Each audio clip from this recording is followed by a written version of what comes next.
Hey guys, what's up? My name is Ahdurin, and this is AP US Government and Politics. You may be wondering, wait, I thought this was AP Microeconomics. I teach all APs, or my aim is to teach all APs, so I've decided to start my AP US Government and Politics series right now. We're going to be talking about in this video the guys who made the Constitution. And we're not talking about the fathers of the people who made the Constitution. We're going to be talking about the guys who created the different ideas. So let's get started. In this video, we'll be talking a little bit about the Enlightenment, a small amount of that. Ahdurin, can you bring up a picture of something to help them, remind them what the Enlightenment is? We're not talking the Buddha's Enlightenment, you can take that off. Alright, can you give me another picture? A light bulb works, alright. We're also going to be talking about, we're going to study four different peoples?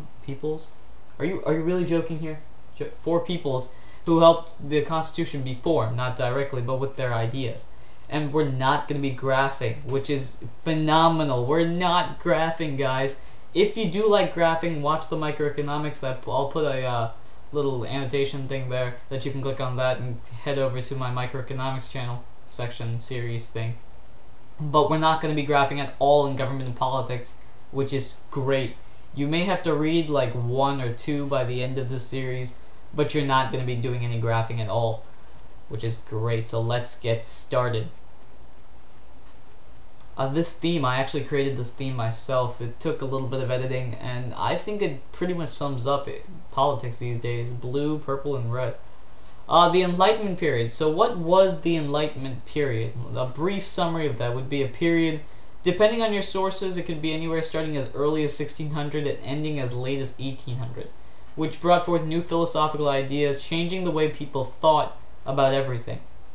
They thought different about science, they thought different about life, and in our case, they thought different about government.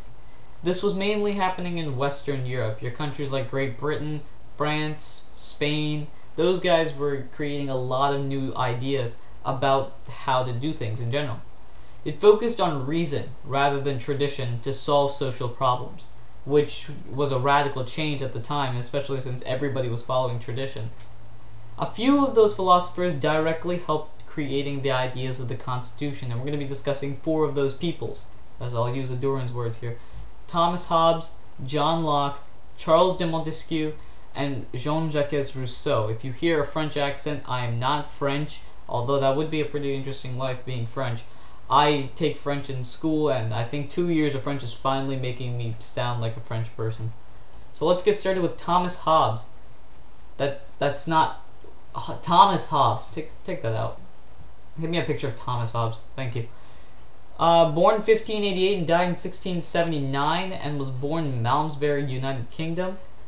He wrote a book called Leviathan. It's got a larger title, but Leviathan is pretty much how everyone references it these days, written in 1660, and explains that if humans were left alone without a government, life would be doomed from the beginning.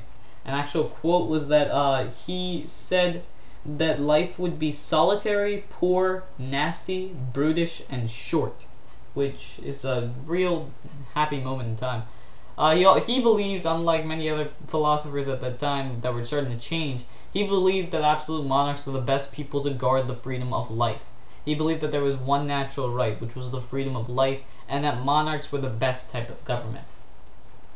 Alright, so after all that doom stuff, can you bring back the picture of Hobbes? I like that picture. It lightens up the mood a little bit. Alright, so with Thomas Hobbes, he's usually compared to this guy, John Locke, seen on your top right. John Locke was born in 1632 and died in 1704, and born in Rington, England, another UK guy. And he technically gave, more rights to the people, giving the right to liberty and property in his book, The Second Treaty on Civil Government, written in 1690. He believed that people should have the right to life, liberty, and property, which should sound familiar. If you don't recognize that, you should recognize life, liberty, and the pursuit of happiness, which is seen in our Declaration of Independence that Thomas Jefferson and the other Declaration writers wrote. He believed that rights, if they weren't protected by a government, that the people can rebel and create a new government, which was a radical idea at the time. So after after John Locke, it becomes Charles de Montesquieu, and he was born in 1689, died in 1755, and born in La Breda, France, and he influenced the founders greatly. Yeah, Andrew. Why? He believed in his book De l'Esprit de Loi, which translates to The Spirit of Laws, written in 1748, that the power in the government should be separated between three different branches, which are branch A, B, and C. We'll discuss those later, because they're not important right now. Right now, the fact that he said three different branches is what translates into the Constitution. Finally, JeanJacques Rousseau, in the top right, looks a little bit like a pope in my opinion. Born in 1712, died in 1778, and was born in Geneva, in the Republic of Geneva. He believed that there was one type of good government, which was one created with the consent of people, and therefore created the idea of a social contract, or an agreement among the people. That's the four peoples, so after saying people a lot, let's discuss those people. Thomas Hobbes, John Locke, Charles de Montesquieu, and JeanJacques Rousseau. Thomas Hobbes, remember, believed that humans need government to protect the right of life. John Locke believes in three natural rights: life, liberty, and property, and that revolutions were allowed if those rights weren't protected. Charles de Montesquieu believed in three branches of government, and JeanJacques Rousseau believed in the idea of a social contract. And that's the end of this video. That sums up the four guys that you really need to know for the AP Government and Politics exam. Please do one of the following, either on the left, subscribe, leave a comment, or like on the right.